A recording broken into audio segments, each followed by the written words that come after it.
ত্রয়োদশ জাতীয় সংসদ নির্বাচন রেশ কাটতে না কাটতেই শুরু হয়েছে নতুন সমীকরণ। রাজপথের দীর্ঘদিনের মিত্র বিএনপি আর জামায়াতে ইসলামী এবার সংসদীয় রাজনীতিতে হাঁটছে ভিন্ন পথে। জাতীয় সংসদের সংরক্ষিত 50টি নারী আসনের হিসেব মেলাতে গিয়ে রাজপথের এই দুই পুরনো বন্ধু বেছে নিয়েছে পৃথক জোট। নির্বাচন কমিশনের চিঠির জবাবে ইতোমধ্যেই নিজেদের অবস্থান পরিষ্কার করেছে দলগুলো।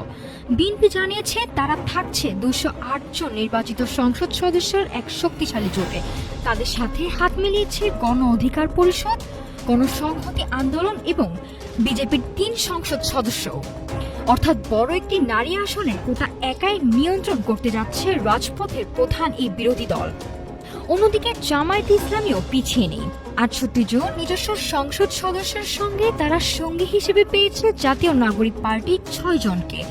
যোগ হয়েছেন খিলাফত মজলিস ও বাংলাদেশ খিলাফত মজলিসের 2 জন প্রতিনিধিও। তবে এই সমীকরণে কিছুটা ব্যতিক্রম আছে।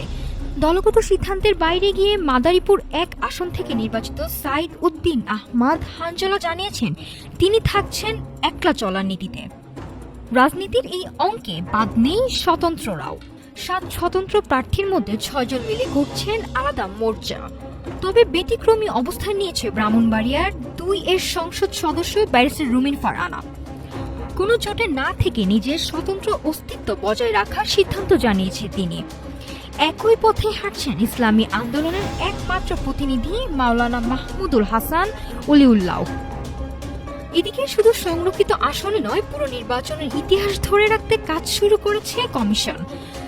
ত্রয়োদশ সংসদ নির্বাচন ও গণভোটের বিস্তারিত তথ্য উপাত্ত আর ছবি দিয়ে একটি প্রমাণ্য দলিল তৈরির জন্য গঠিত হয়েছে 18 সংসদের কমিটি।